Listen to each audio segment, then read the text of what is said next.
Bom dia, galera. Tudo bem com vocês?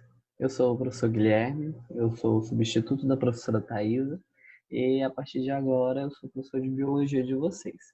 Hoje a gente vai estar dando início no módulo 2, que tem como temática a biosfera e seus ecossistemas, certo? Esse é o início já do outro módulo a partir dos conceitos que vocês aprenderam no módulo passado, ok? Então, antes da gente dar início às temáticas do módulo em si, eu gostaria de relembrar para vocês algumas questões relacionadas a um conceito básico que é a fotossíntese, né? Lembrando a partir do seu nome que a gente tem foto e síntese. Foto vem a partir de luz e síntese de produção. Então, é algo que é produzido com o auxílio da luz. Aqui eu quero que vocês percebam ainda e lembrem junto comigo algumas características direcionadas e relacionadas com a fotossíntese, que são elas.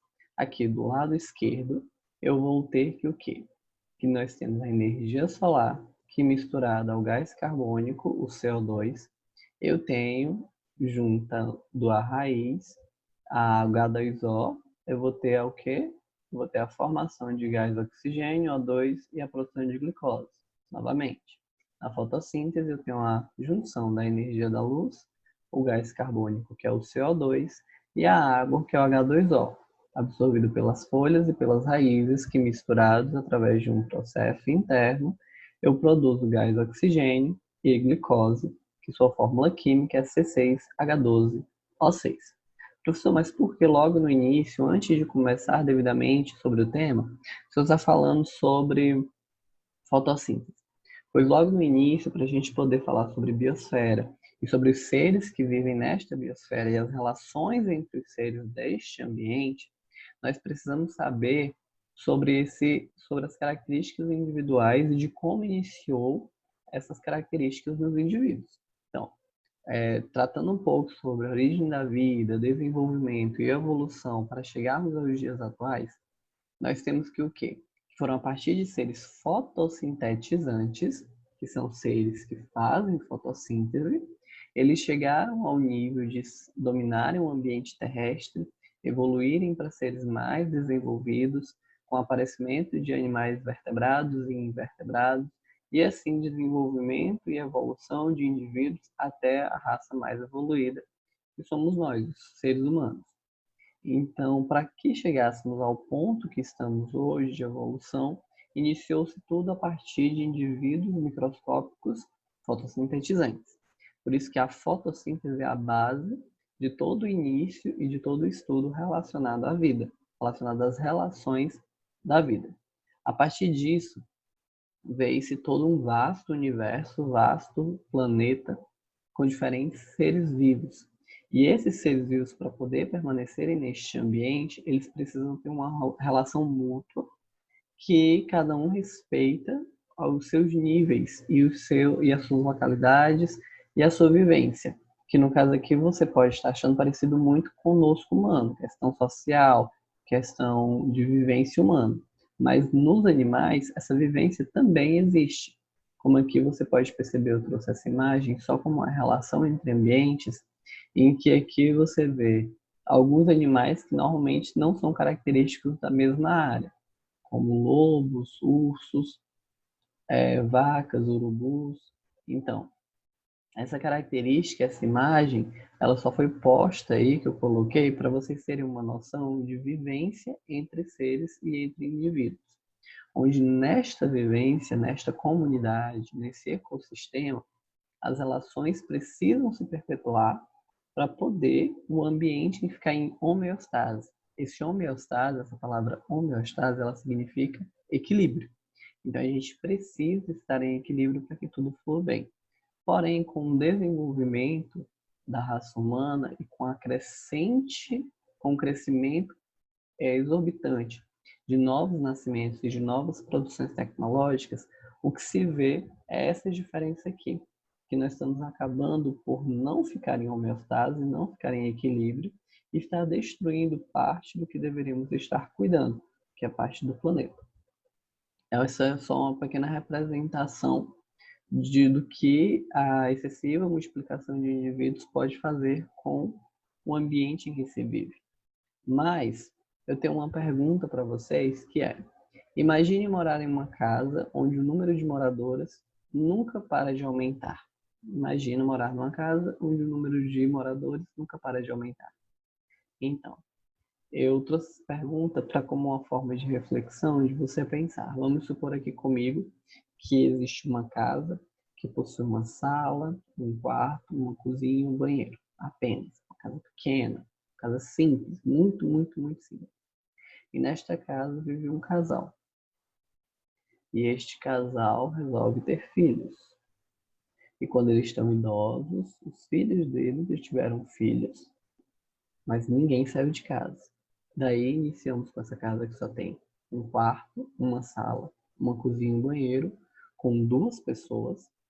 Logo mais, nós tivemos então filhos, que eu coloquei no plural, então vamos acrescentar mais 2 filhos, então aí essa casa se tornou uma casa com 4 pessoas.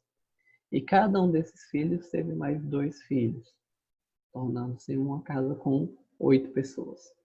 Mas uma casa com 8 pessoas, lembrando que o quê? Uma casa com 8 pessoas numa casa que só tem um quarto, uma sala, um banheiro e uma cozinha. Então, se imagine morar em uma casa onde o número de moradores nunca para de aumentar. Este é o planeta Terra. O planeta Terra ele não tem como aumentar cômodos, não tem como fazer um sobradinho lá atrás, não tem como fazer outro banheiro, não tem como fazer outro quarto, não tem como crescer para cima, não tem como botar de andar. O planeta Terra é assim, é desse tamanho. Porém, os seres humanos eles aumentam a cada ano uma quantidade que acaba se tornando super populacional, superlotado.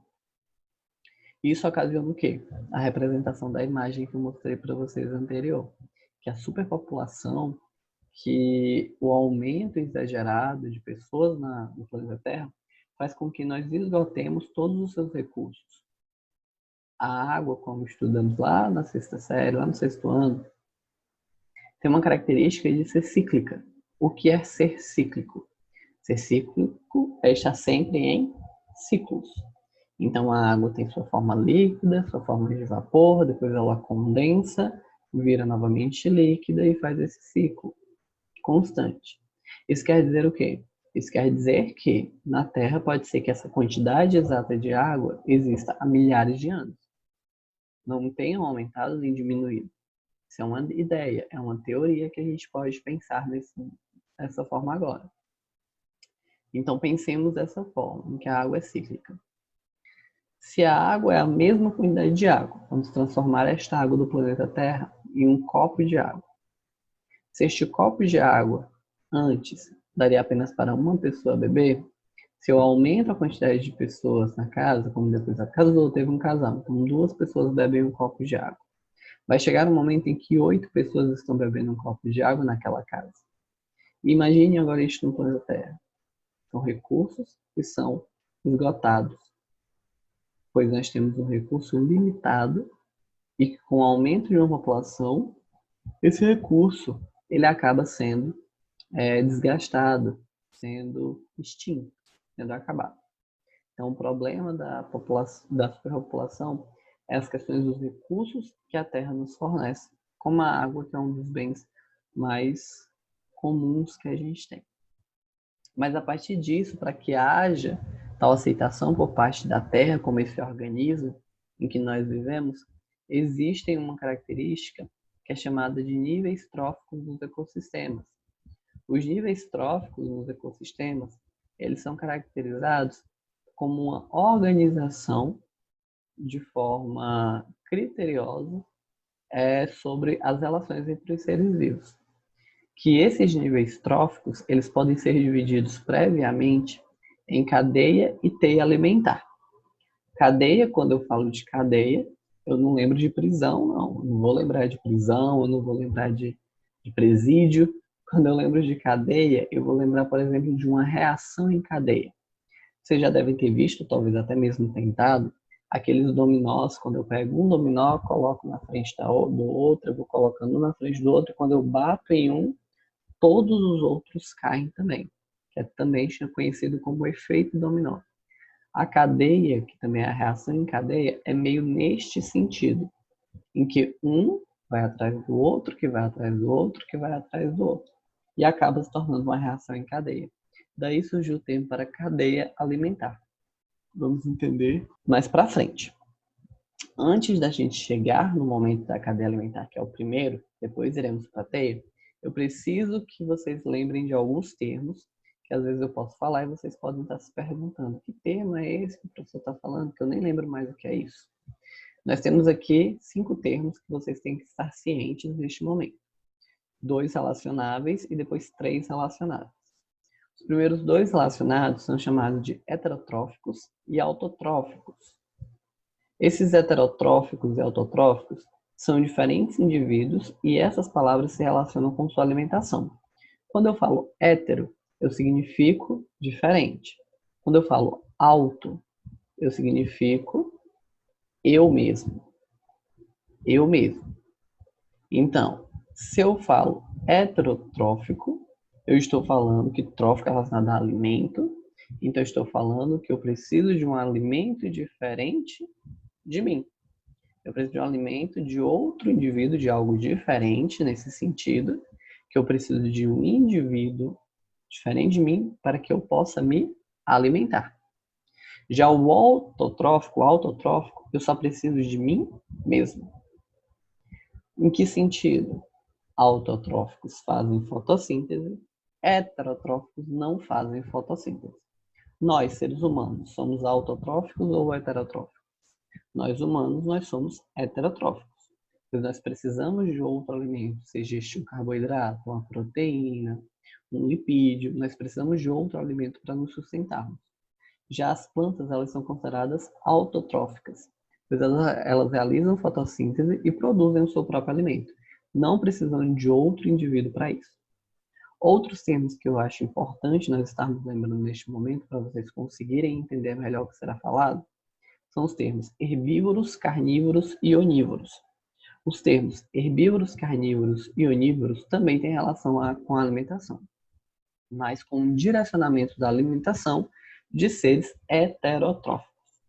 Quando eu falo que são seres heterotróficos herbívoros, eu quero dizer que esses indivíduos comem produtores. Quem são esses produtores que a gente vai ver mais para frente? São plantas, são verduras, são folhas. Então, quem come, tem este tipo de dieta, são chamados de seres herbívoros. Quando eu falo carnívoros, como a própria palavra já tende a indicar, eu estou falando de carne.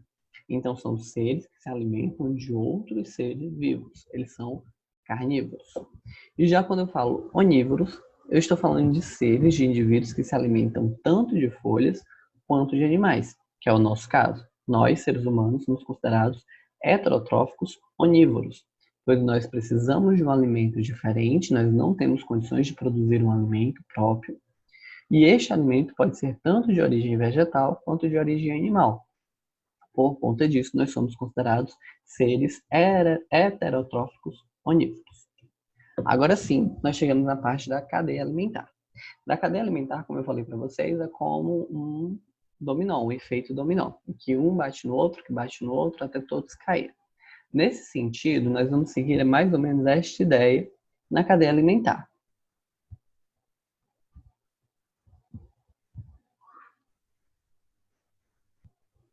Nós vamos seguir mais ou menos este mesmo sentido na cadeia alimentar.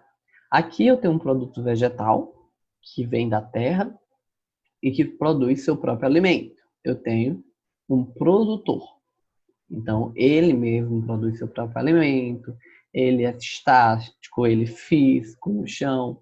Então, eu tenho um produto vegetal que é chamado de produtor. Logo depois, eu venho com um animal que coma, que se alimente do meu produtor. Então, por exemplo, foi colocado nesta imagem um grilo, que se alimenta de folhas. Neste sentido, desta cadeia alimentar, eu tenho que o quê? Que o grilo é considerado o primeiro consumidor. E por isso ele é chamado de consumidor primário. Logo após o grilo, eu tenho um sapo. Que o sapo ele se alimenta de pequenos insetos, pequenos animais. Estes pequenos animais, como por exemplo o grilo. Na alimentação do sapo com o grilo, ele é considerado o consumidor secundário. Por quê?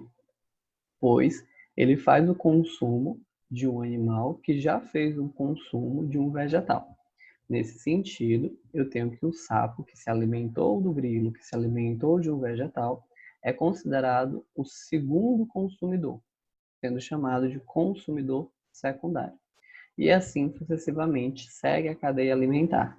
Nesse sentido, nós temos que, primeiramente, eu tenho um produtor, logo após eu dou início à cadeia alimentar com um consumidor primário, depois consumidor secundário, depois consumidor terciário, depois consumidor quaternário.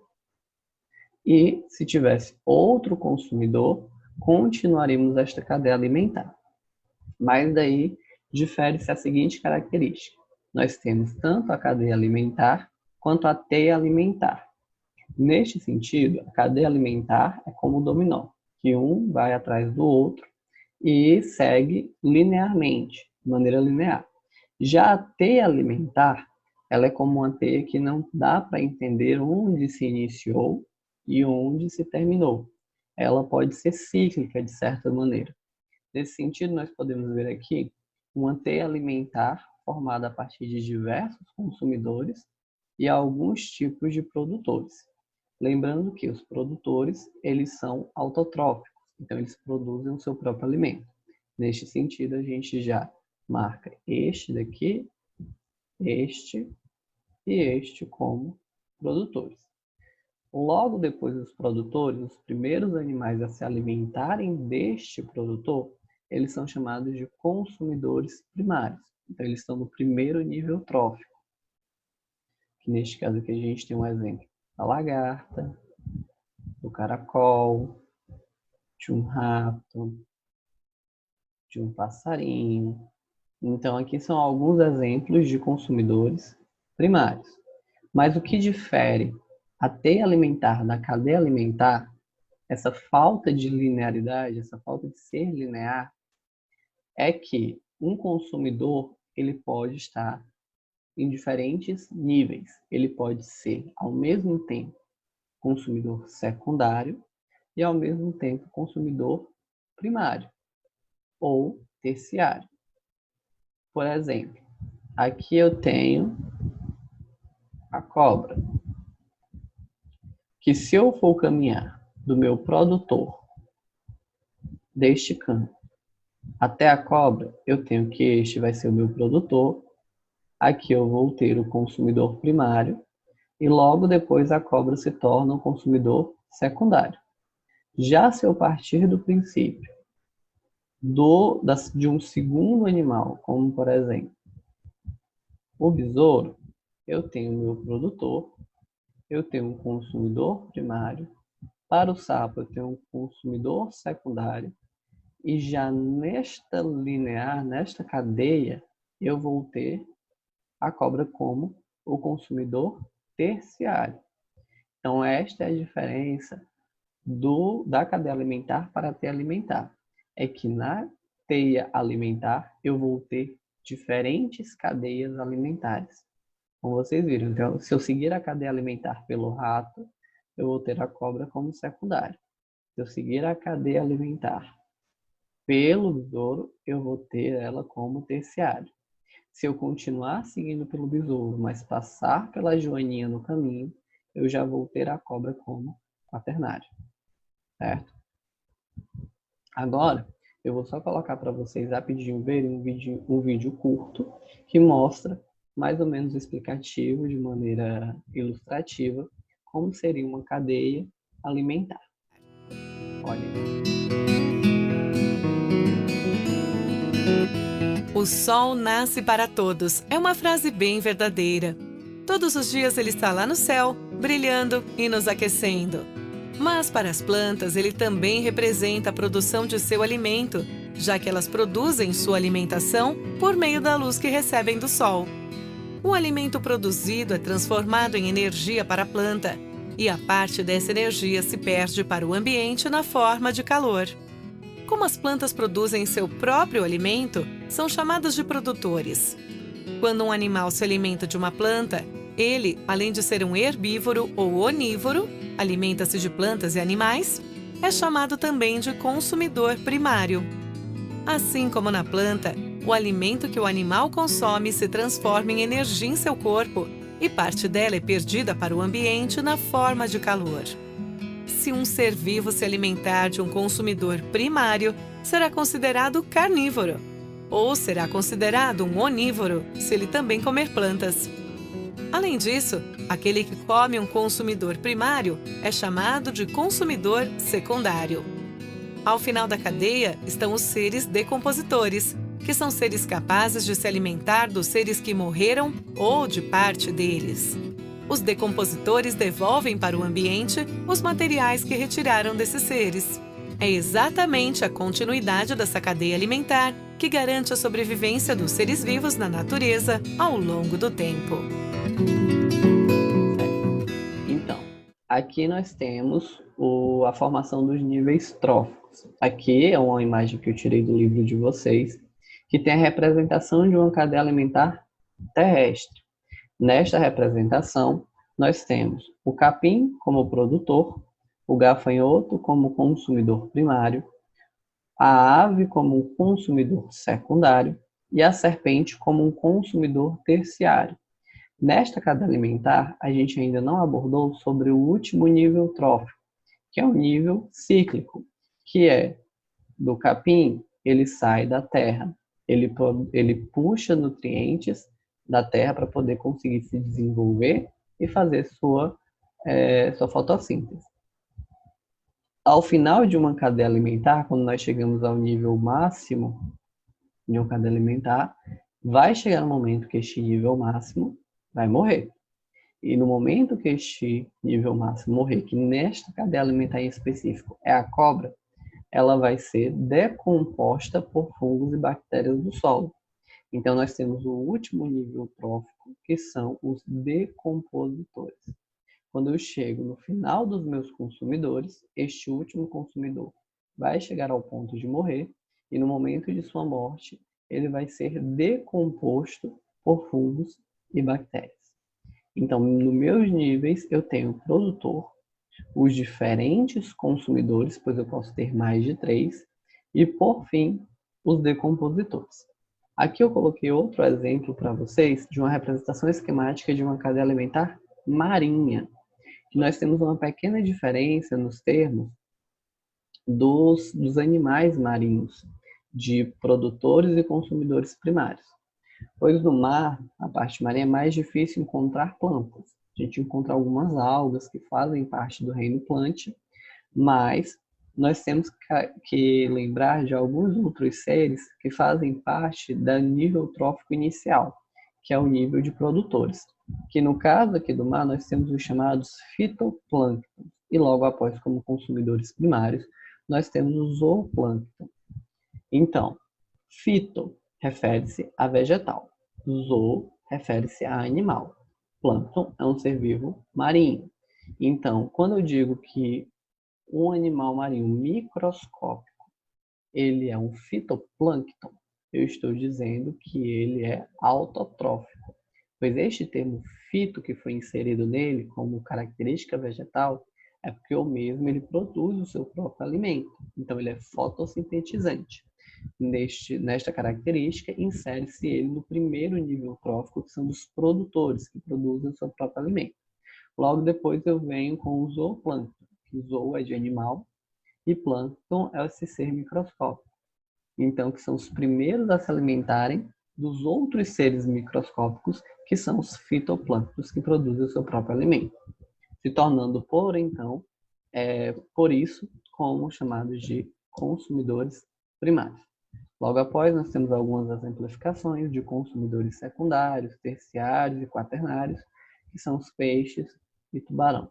E, por fim, assim como na cadeia alimentar terrestre, nós terminamos com fungos e bactérias, estando no nível trófico denominado como decompositores. Então, neste sentido, eu preciso que vocês entendam algumas características que foram abordadas. Que o quê? Nós sabemos que, para um equilíbrio, uma organização da vida na Terra, nós precisamos de uma organização. Esta organização é chamada de níveis tróficos.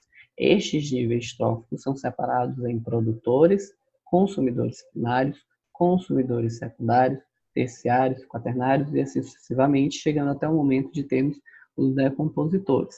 Outra característica relacionada a esses níveis tróficos são as cadeias alimentares, em que organizam-se tais consumidores e produtores e decompositores. E, por fim, a teia alimentar, que é um embaralhado de cadeias alimentares diferentes, em que diferentes animais eles podem estar inseridos em diferentes níveis tróficos, dependendo da minha cadeia alimentar inicial, dos produtores até o último consumidor, para assim chegarmos em decompositores. Então, para encerrar a aula, tem uma atividade para vocês. A atividade é para vocês fazerem no livro, mas eu também vou estar disponibilizando para vocês o documento com as páginas do livro e as questões e a página das questões. A página é a página 16 e vocês vão resolver as questões de 1 até a questão 11, que é o primeiro tópico que a gente viu hoje. Eu não irei receber respostas pelo WhatsApp, nem por foto, nem por e-mail. Vocês encontram aqui embaixo na descrição, além do link para baixar o documento com as questões e as páginas de hoje, vocês vão encontrar um link para poder marcar quais respostas vocês marcaram no livro de vocês. Então, vocês vão responder as questões de vocês, vão chegar neste link e clicar. Lá vão ter a quantidade de questões e vocês vão marcando a alternativa que vocês marcaram no livro de vocês e me enviam, que eu recebo automaticamente a resposta de vocês com o nomezinho de vocês e o dia que vocês responderam, ok? O tempo de vocês de resposta até a próxima aula, que na próxima aula a gente faz uma correção compartilhada, ok? Então estudem, qualquer coisa assistam o vídeo novamente, se vocês não conseguiram, perderam alguma coisa, não conseguiram entender. E a aula de hoje é só. Tchau e até a próxima aula.